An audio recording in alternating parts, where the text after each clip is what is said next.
Hey, just for everyone to know, we're as usual recording the call. This week we have Hayden, to be our, it's our guest speaker. Next week we will have some more on mergers and acquisitions from Rich. We're going to have also a business introduced to us, and then the following week I think we'll have someone from SBA. Yep, I have to double check, but yeah, I have a 2 or 3 weeks schedule ahead. Also, we have plans to bring in a business broker that's specialized in home services and HVAC companies.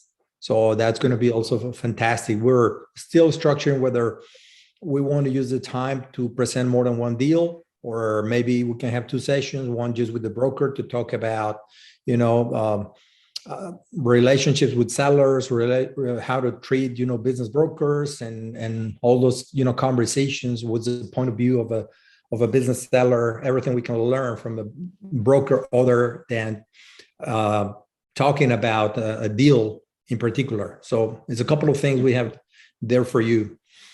So without more introduction, Hayden, welcome. Thanks very much for joining. We appreciate you being here. Thank you for having me.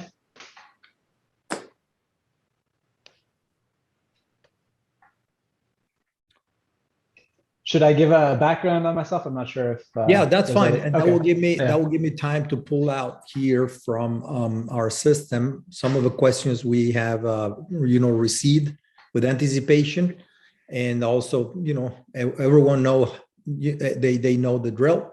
They are always, free to make questions. Okay. So I'm one of the 2 co-founders of Acquira. It was me and Devin who started the company. Before this, we had another company called Wired Investors, which was a roll-up of digital assets that we purchased. So SaaS companies, media companies, that type of thing. We bought about I think 15 businesses, sold 6 of them. A couple were duds, held on to others for cash flow. So I can answer any questions related to anything digital if people are interested. I can also answer any questions about Acquira, what we're doing, why we're doing it, where we want to go. We also formed a joint venture with a partner in January called Snowball Industries, and we rolled up about 40 million a year in revenue, 8 million in EBITDA worth of businesses. We've got warrants out on several more businesses. So if anyone has questions on roll-up strategy, sort of our strategy around fundraising for those, a strategy towards liquidity, also happy to answer there. And also I was CEO for it for the last 9 months. We just put in another CEO. And so if anyone's curious about just running a roll-up or even the onboarding of somewhat larger businesses, we went from 0 to 150 employees pretty quick. Yeah, happy to answer really anything. I'm an open book.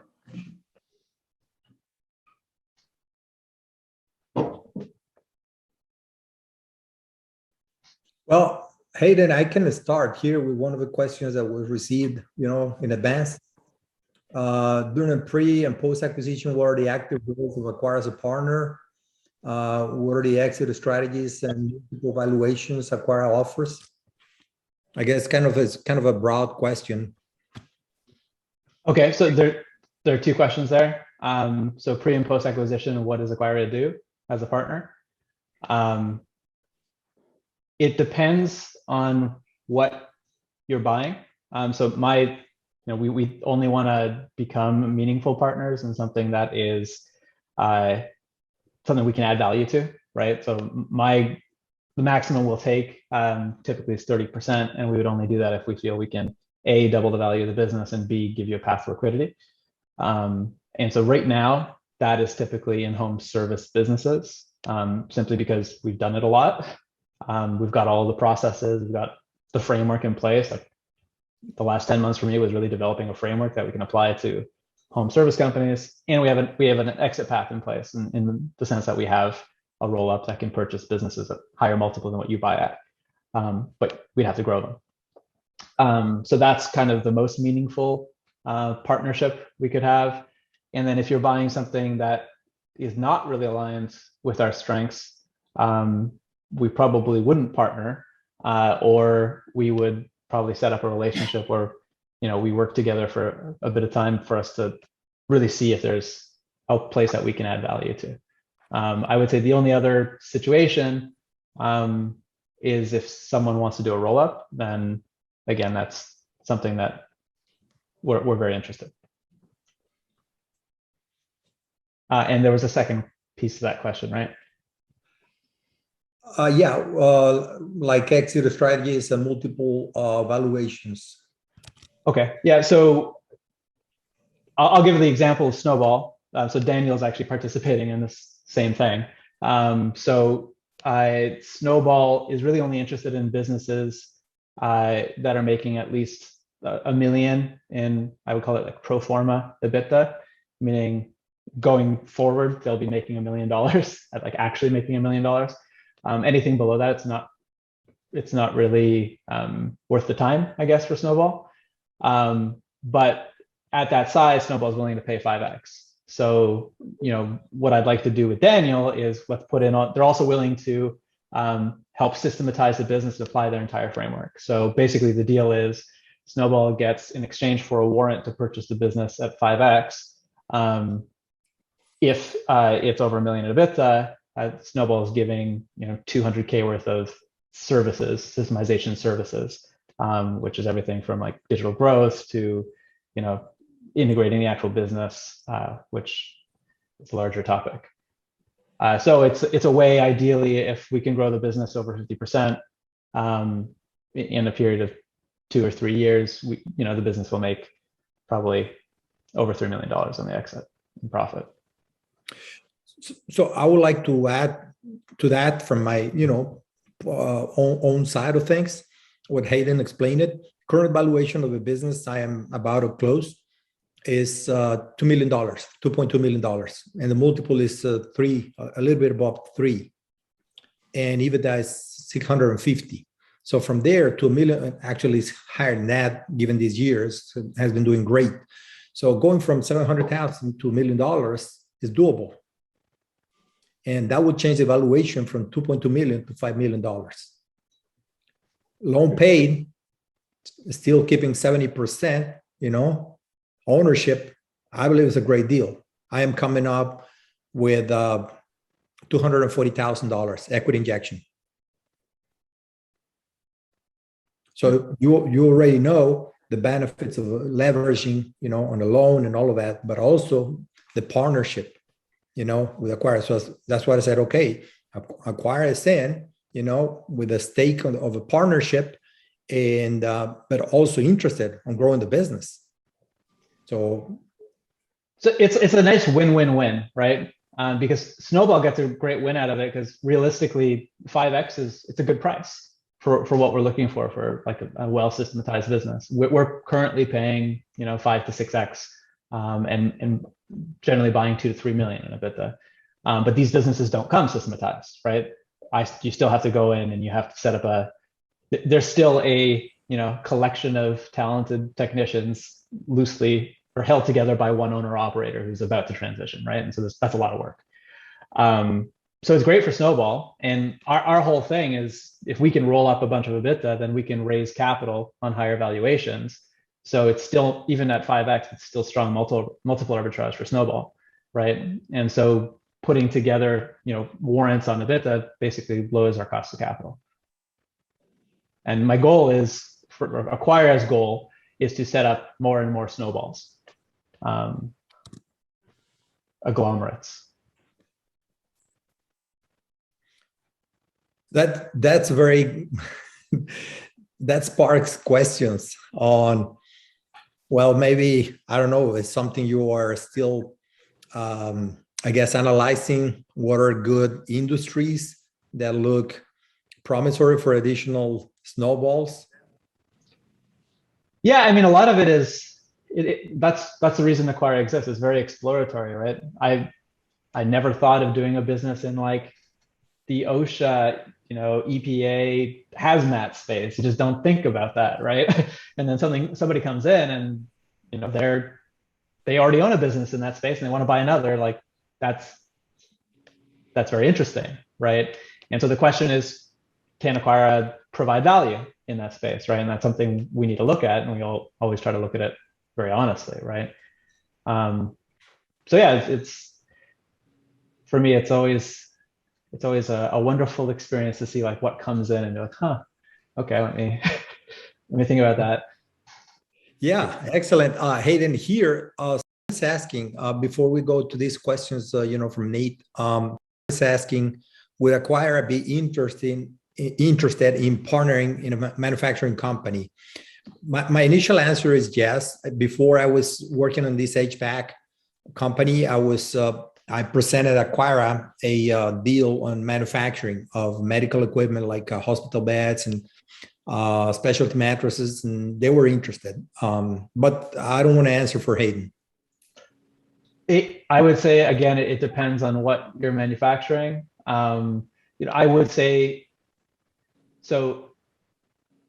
It is not my strength personally. There are people on the team who have that strength. Daniel being one of them.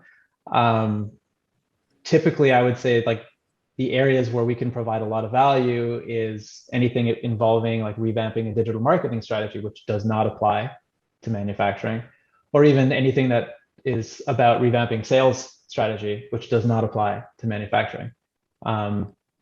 So my short answer is it depends on what you're manufacturing. I imagine if we can't provide a ton of value, we wouldn't want to do a very large equity injection into it. And again, this would be a situation where we need to talk and need to see, okay, what do you need? What can we provide? Excellent. So it's case by case. Mm-hmm. Sure. Excellent. So is asking two questions. One, Snowball acquire business outside of home services but have similar characteristics? And two, are there other broad triggers tied to the warrant in addition to EBITDA of 1 million? So first part of that question. So Snowball's current thesis is to buy specifically skilled worker home service businesses. So that's HVAC, plumbing, electrical, and roofing. We haven't actually ventured into electrical or roofing yet, but that's something we'd like to add to it. That may expand over time, but right now we want to keep a pretty tight thesis. As the second part of the question, so technically the EBITDA of 1 million isn't the trigger to the warrant. We actually have the option over 3 years to execute the warrant. So there's, it is that in itself is kind of the broad trigger. And if we're going into specifics, the option is to pay 1 turn higher multiple for the business if it's under 1 million, and 5x if it's over.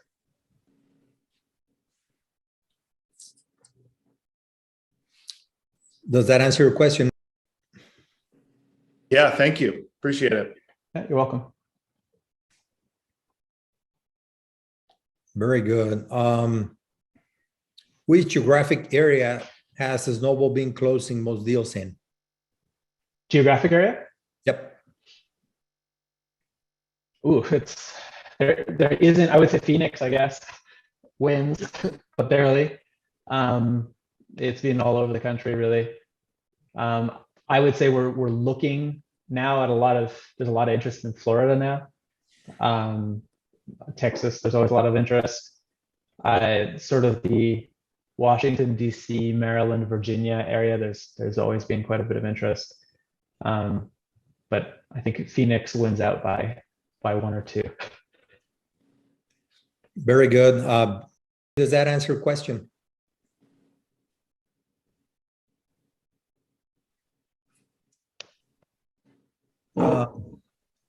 Okay.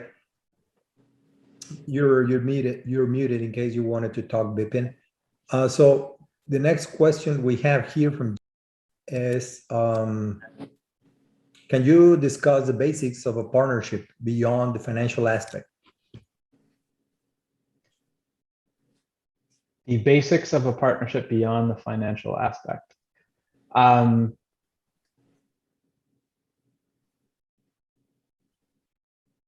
mean, I think I answered that question before, but let me know if I didn't. In terms of what we do based on what the business is. Is there something? So probably the basics of a partnership are to understand each other's value they bring to the table. In addition, of course, to the financial aspect is what is the other partner's expertise, right? What do they bring to the table, basically? That's the very basic thing. Again, is this like philosophically what are the basics of a partnership, or is this? Yeah. Okay. It's a question posted here by. Can you discuss the basics of a partnership beyond the financial aspect? Jim, do you mind elaborating a little bit? I just don't want to go off and like wax philosophical on what partnerships mean to me, if that's not what you meant by that. Yeah, that was actually, I posted that last night when I was registering for today. So some of it was just more, what does it look like as far as communication, involvement, roles, responsibilities, just kind of the working relationship in general. Usually if you have two partners, they're in close contact, working together.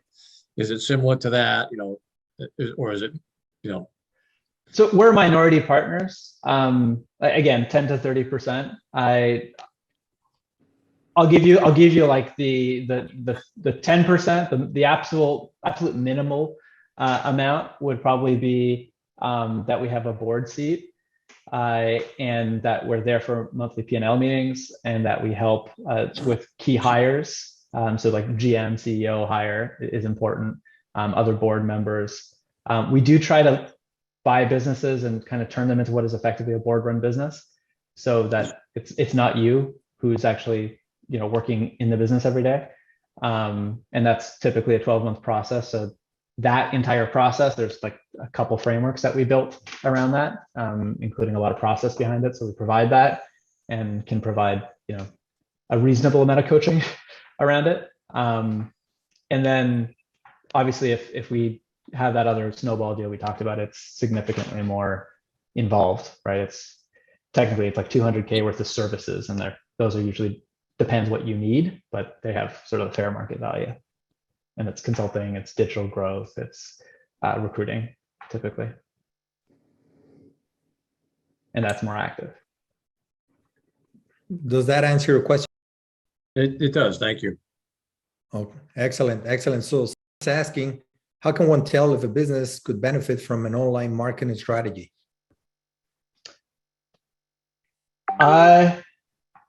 So look at your competition in the space and make an estimate on how much business they're doing, and see how you need to compete, or what you need to compete. So if this is like a search engine optimization point of view, see how many links they have and what velocity they're getting links, and understand whether you can do that, how much it would cost, and what it'd be worth. The nice thing about digital marketing, it is it is a formula, right? Obviously there's a black box you don't understand, but you can put this into numbers and see like, okay, this is how I can compete. And that's the same for like GMB and local listings, for AdWords, all that data is there, right? You can use tools like Ahrefs. It's my favorite tool for that. That's my recommendation. I mean, just for context, a lot of the businesses that I've been looking at are like, manufacturing business, heavy industrial. They do things like they manufacture screws, sheet metal. They're essentially machine shops that specialize in a particular area. And they have virtually no web presence currently, right? And 9 times out of 10, the owner is doing the majority of the sales, and it's virtually basically word of mouth almost, right? So from something like that, in my mind, I think it would benefit them, especially regionally, if they could like basically, if somebody were to search Cincinnati machine shops, you know, if they were trending higher, it would be better. And if they had a better way or marketing strategy, online marketing strategy to like basically capture sales that way, I think there's an opportunity there because, you know, they're basically, these are all blue collar workers who started machine shops years ago, and, you know, they didn't think of that. Right. So that's kind of where my head is at for moving in that direction. I guess, what's your thoughts on entering that type of like market, this space, and yeah, any thoughts you can I would share? say that in terms of marketing, you're looking more in that type of business for a business to business type of marketing, not a business to consumer. Therefore, the mass reach, you know, is different. You do not need to reach out to masses. You need to target, you know, your customers. Therefore, the channels may be slightly different than digital or digital only. Maybe it will be a combination, because you definitely need website and need to be present, but not in general to the public or regional, because your customers may be in other states, right? For such a business like a machine shop, I believe you mentioned. Right. Right. So I believe that still, in terms of, you know, for example, defining your target markets, your niches, right, and your segmentations and all of that, and your overall marketing strategy, an agency could help if they have, you know, the talent and the resources and the skills. This is not only about having access, you know, to the media. This is about helping with the strategy, right? So those will be my considerations if I was in that situation, you know, on a business to business type of situation. Okay. Yeah, I think the 80-20 is you do need a website, but I wouldn't say that this is that this is a digital first play. You look at how can you prospect in this space, and there's probably what kind of inbound content can I actually create around this, and that should be hosted on a website, but it's not going to be, you're likely not hitting like SEM or SEO channels. And I am very analytical, so I would like to make sure I understand a process called lead to contract. This is not order to cash. It happens before. So just understand, you know, from the seller or from the existing operation of a business, that process. Okay. You know, what needs to be done to generate leads, and what needs to happen, you know, to get contracts. Okay. Very good. Excellent conversation. Thanks. What happened to Hayden? So you're there. So that my screen changed. Someone dropped or something. Here we have after acquisition, do most buyers run the business for a while to understand everything, or try and hire a manager? Most buyers do attempt to run the business for a period of time, and I recommend that. This is especially if you have like a PG and this is your business, you want to get to know it, right? I would say that 80% of business tastes like chicken, right? They're all very similar. So even if you don't have deep domain expertise, typically if you're a fast learner, 6 months is all you need to be able to make good decisions, and especially good hiring decisions. If possible, I actually suggest working in that business with a GM during that period, as opposed to working on the business by yourself, then hiring a GM 6 months later. Now, obviously, the business needs to be big enough to support that. And so that's actually probably a piece of advice that I would like to give everybody, which is from what I've seen, if you can buy bigger businesses, right? Typically like 600, 700K plus in EBITDA is a lot better, because if you're using SBA and you're highly leveraged, right? Like 700K EBITDA is maybe 400K post debt. and you need to have enough money to pay for like an AP or GM. You might need enough money to pay for someone who's like pure HR and min, right? And you might need to pay for like revamping the digital presence. And those three things, if you do that and you want yield, and you've got a business that was only making 400K in EBITDA, you suddenly have, a job that's not paying you any money. Sure. So that's just an added tip. Okay, perfect. Because you and I are actually looking at a business. The owner right now is pretty much a key man as far as relationships he has with vendors and all that stuff. So we were talking to Daniel earlier this week regarding, the transferring that key man to us, and then then having a manager run it. So just the timing, I was kind of questioning about. But thank you for the answer. Yeah, so I'll give you an example. One of the businesses we bought in January, there were two owners who were transitioning out of the business. They probably one of them wore like 5 hats, and the other wore maybe 3. And there was a 12-month transition. And they're actually both, one of them's already retired, 11 months in, 10 months in, and the other one is half-time.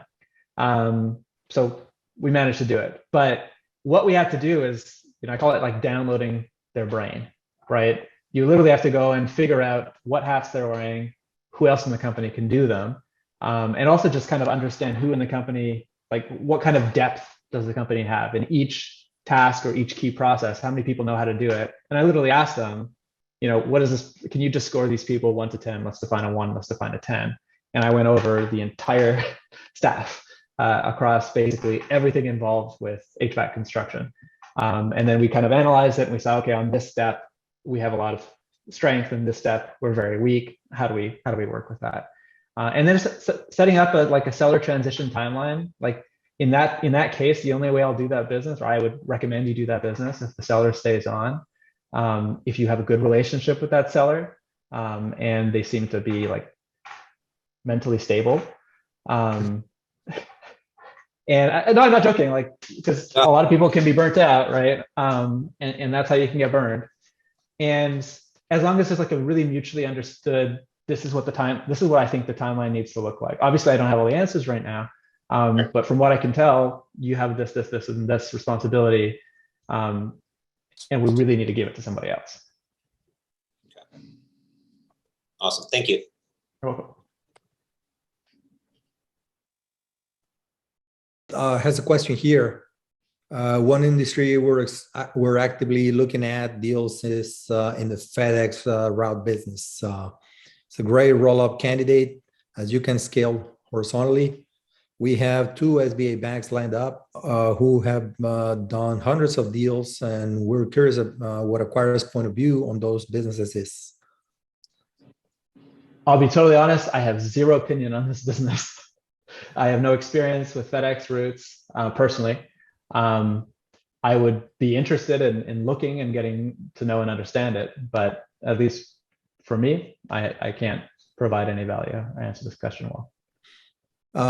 I can talk a little bit about it. I'm not an expert either, but I looked at a couple of businesses, and if it helps, Nate, what I've learned are a couple of things. One is that the employee base is unstable, so you have to have almost one person ready to drive a truck if one of the drivers does not show up, which doesn't seem to be uncommon. That's one. So that person may be you.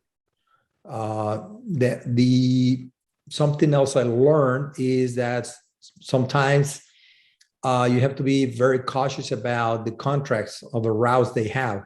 So they can be called off by FedEx or, without, notification. So then you're pretty much stuck with the fleet and no customers. Okay, so look at agreements. Obviously, needless to say, you need to look at, the assets, which are the vehicles, right, and the leasing, agreements and all of that.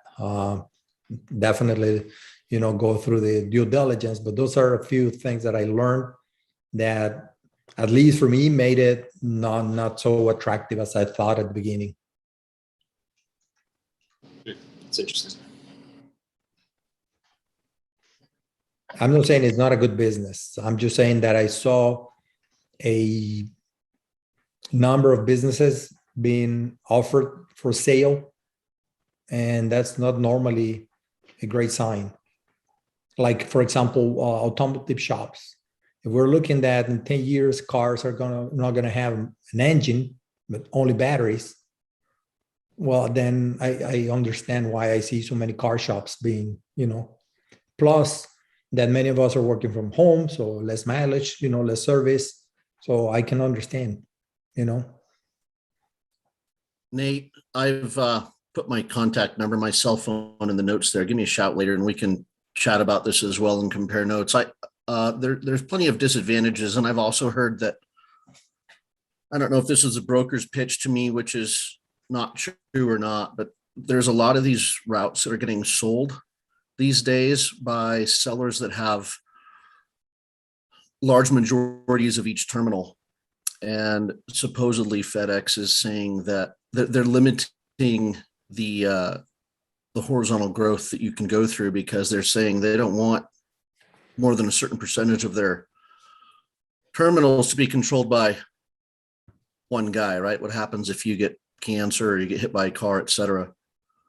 And then, owning routes at different terminals you got to start to wonder about how logistically that makes sense. But let's compare notes and chat later. Thank you. Thank you. I love that. I have another question here, but I don't know, Hayden, if this is something we could respond or we need someone more specialized. Can we talk more about cash versus accrual accounting and what impact this has on the purchase price? This would be a Devin question. Yeah. When's Devin on? Let me just send him a Slack message. I mean, what impact it has on purchase price? It shouldn't have a large impact on purchase price, I wouldn't imagine. Might have an impact on working capital. Yeah. Yeah. I'm not expert, but I would say, generally speaking, that if you're looking at cash basis, income statement makes more sense, because everything that is there has been paid or collected.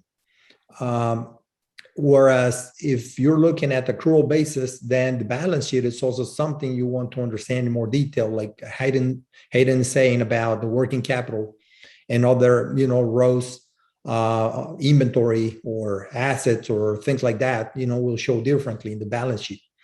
Okay, so from the balance sheet, you'll be able to understand practices as, for example, credit, right? Very simple, which may have an important impact in the business. I mean, your QOE should highlight this all for you, right? Like, you're basically creating a cash flow statement out of comparing the income statements and balance sheets. I would say, like, the biggest impact it would have, and it's not really, I guess it's an impact on purchase price because it's an impact on your desire to do the business, is a better understanding of seasonality, right? So you really have to understand, like, the cash conversion cycle. For example, in roofing, if you're carrying a lot of shingles and you have, accrual accounting, you might not have a great understanding of the seasonality until you've done a QOE and you've figured out what an actual cash flow statement looks like.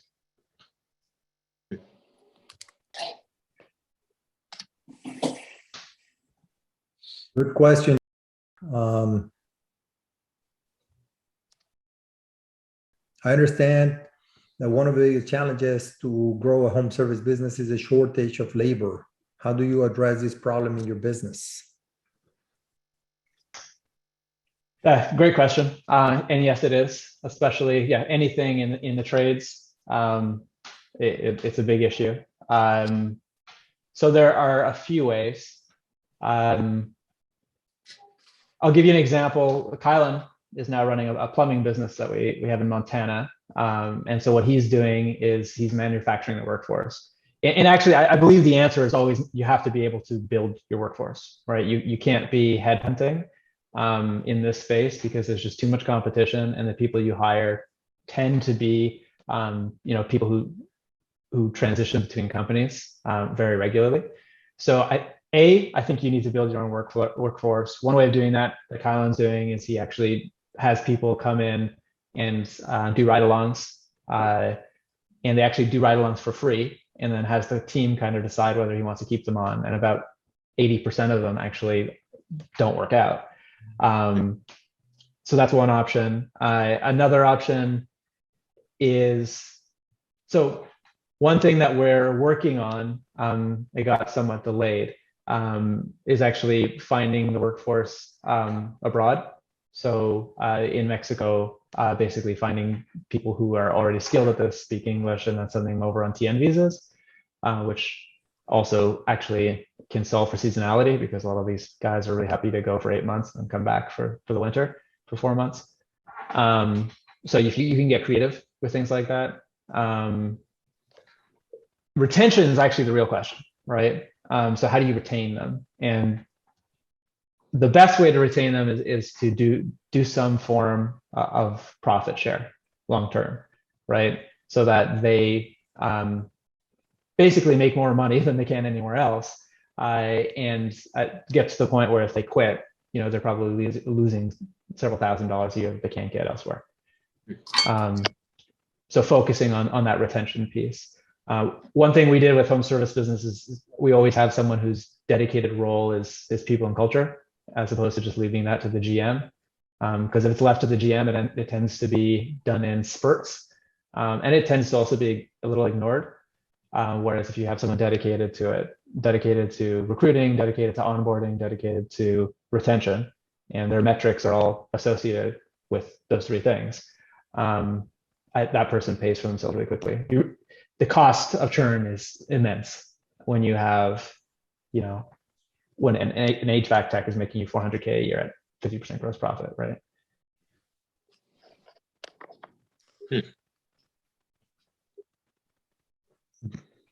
Very good. Just asking, what are general thoughts on purchasing a business that you do not plan to resell in the future? I am looking at the mechanic shop, and with the industry on a decline, to be in business until there are no more customers to service. If the business is running currently without much inert involvement, is there downside in just taking it over? I mean, I guess you would just compare this to other opportunities, right? So if I'd buy anything at the right price, right? And so you need to compare this at its price versus something in an industry that's not on the decline, or something in a demographic that's not on the decline. And you need to also value your time, right? So there's opportunity costs in whatever it is that you work on. So make sure that when you make these decisions, you're also valuing that opportunity cost.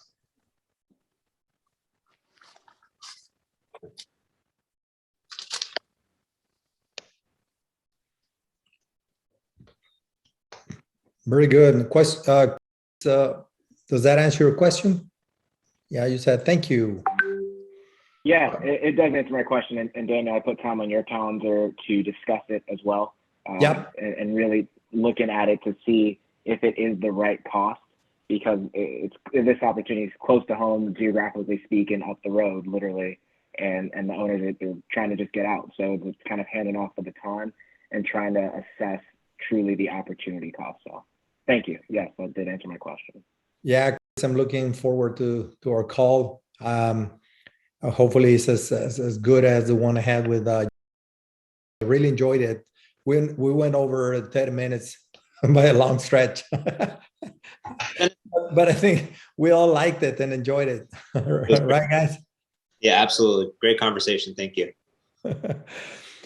Yeah, I told Rich that I was having these pre-investment committee, meetings, helping, to challenge some of the ideas and data and facts, about, business. I'll say feasibility. Let's call it that. Profitability and future, right, and strategy, all of that. So yeah, I'm looking forward to meeting with you. I think it's later this week or probably next. Yeah. Next week. Like, if I can ask another question, that I've been trying to look into. So based on my personal finances, it's limiting my purchasing power for larger businesses. like Hayden was just talking about, trying to buy something with a larger EBITDA. That said, when you look for not gifts or but other investors, so like family, friends as investors, how do you structure a kind of thought process in requesting $10, $50, $100,000 per individual to be a part of a deal? Like, not to give equity away too soon, but how do you broach that, or just overall thought process to create more cash flow, more cash to purchase a larger company up front? Well, I don't know if I'm articulating that correctly, but if that makes sense, please let me know. Yeah, there's a lot of ways to skin this cat. So when we first started Wired, this is how we structured a lot of deals. So Devin and I would put a bunch of our own personal capital in, but we'd also raise money from LPs, and we just have like a GP-LP agreement. Towards the end, we just did it all with our own money and debt. But so the classic, I would say mixed debt with some form of warrant coverage, right? An equity kicker. That's probably the most favorable to you, while also being like a good investment to most high net worth individuals. And so you can, I give you an example, it might be like, an 8% debt, maybe a 5-year term, maybe 6 months interest only to start it off, so 5.5 years, and then give like start with like a 10% warrant, right? So if you exit the business, for example, they can get 10% of the equity on that exit. That would be one way to start. You can, depending on the people you're talking to, they might want more yield, they might want more warrant coverage, but those two things tend to be inversely correlated, right? And because some people are just innately more debt investors and some people are innately more equity investors. That's where I'd suggest you start, and just make sure that in all your documents, like the GP is really the one who controls the business. Great, thank you. Question here for the deals you've done, have you always offered less than the asking? I see asking price at 7 times 7 multiple as the market SDE is 2.5 to 3. Should I bother making an offer or just move on? It depends. So if this is an on-market deal with a broker, I would say talk to the broker and see what they say. And the broker will often be like, yeah, he's, he'll actually entertain 3.5, right? Fine. If it's an off-market deal, so most of our deals now are off-market. And if it's an off-market deal and you get on a call and someone says, I want 7X, which often happens, you say, well, actually, these things sell for 3X, and here's some documentation to kind of prove it. Or do you still want to continue talking? And they're like, you know what, 3X. Okay, that's fine. I want $1 million. Everyone wants $1 million. That's like, that's a magic number. Yeah, I was going to say something similar, talk to a business broker and ask, how did they, reach that conclusion? What was their valuation method? So let them explain, right?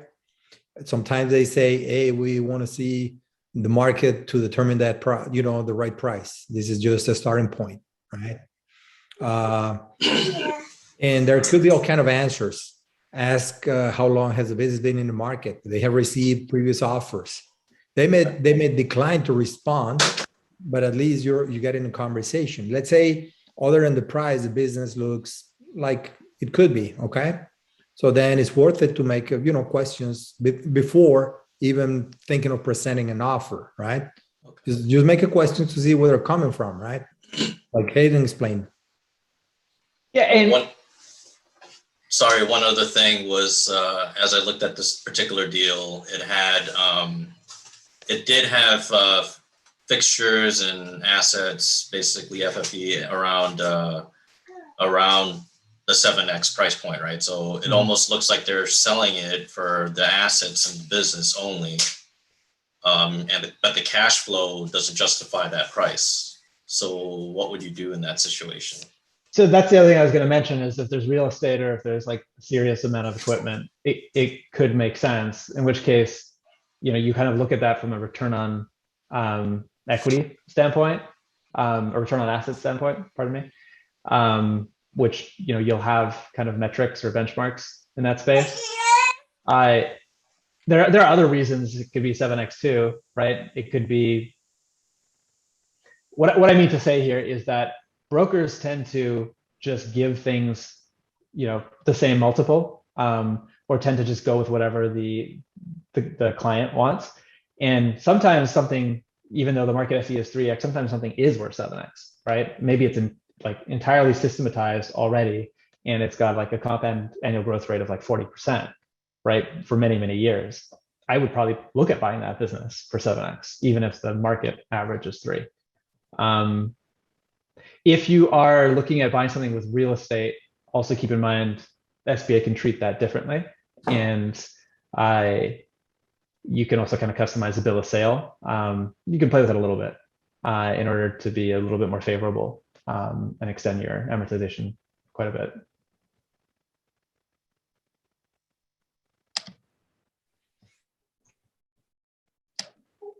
Very good. Thank you, Hayden. Any other questions, guys, you may have related to this conversation or any other topic?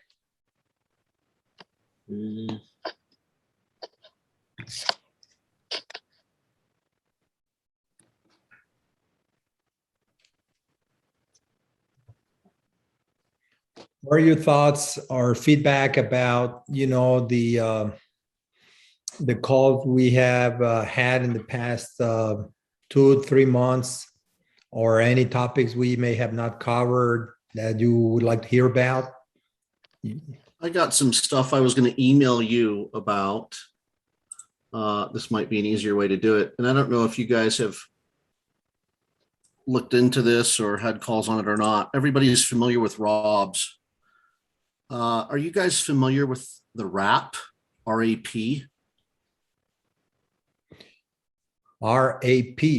No? So I was introduced to a gentleman who supposedly pioneered the ROBS 20 years ago, and he is now educating people nationally on a RAP program,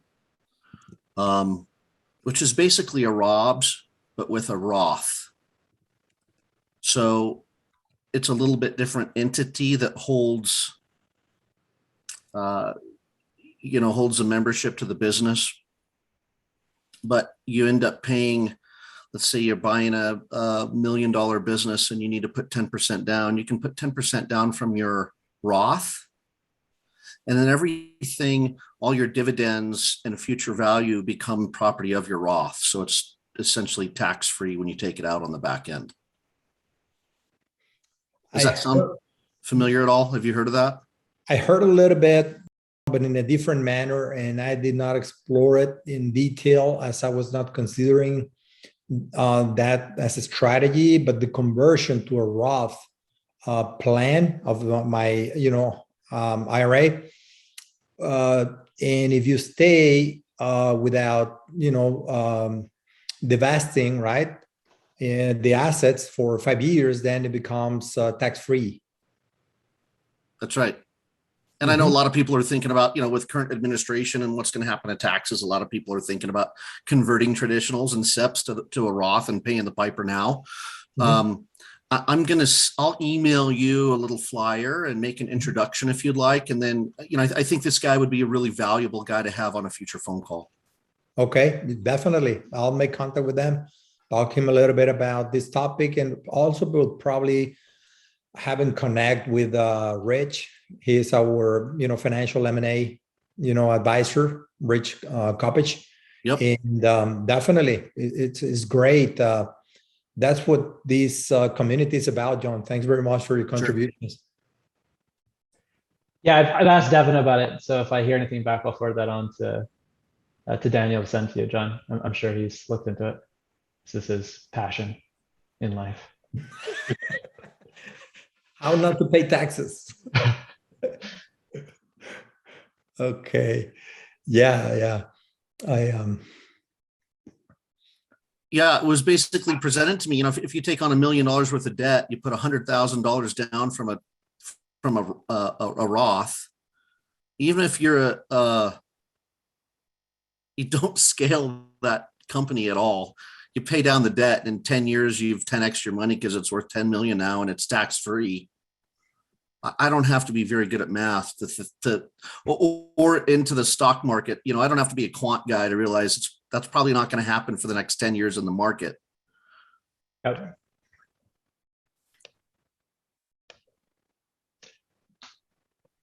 There's a question here on how is the training facility in Mexico doing? It is half built.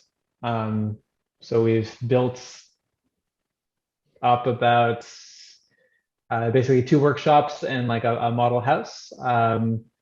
And we're currently pausing it probably till February or March.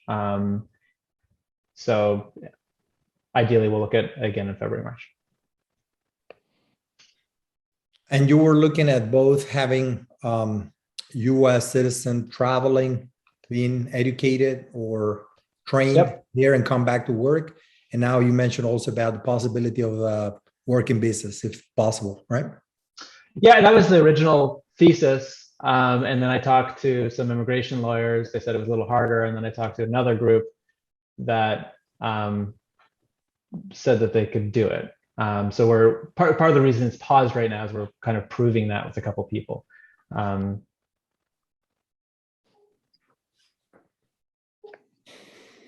They'll be, yeah. So these ones will be plumbers. The academy was going to be for HVAC and for plumbing, but we've already looked at also doing like framing, anything construction really. There's a massive shortage. But obviously, according to U.S. standards and regulations, right? Yeah, yeah. It's just for the purpose of reducing the cost that part of it, training takes place abroad. Well, and also in this case, like these are plumbers who have 20 years of experience plumbing. So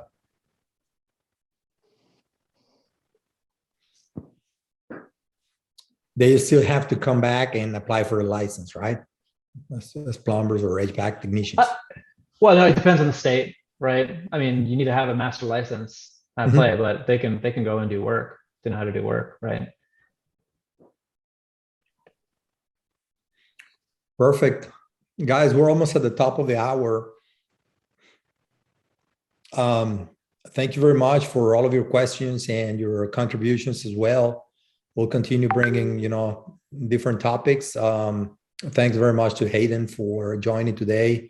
Lance, do you have any last, comments before, we finish the call? All right. Thank you, everyone. Thank you, guys. Pleasure seeing you today. See you next week.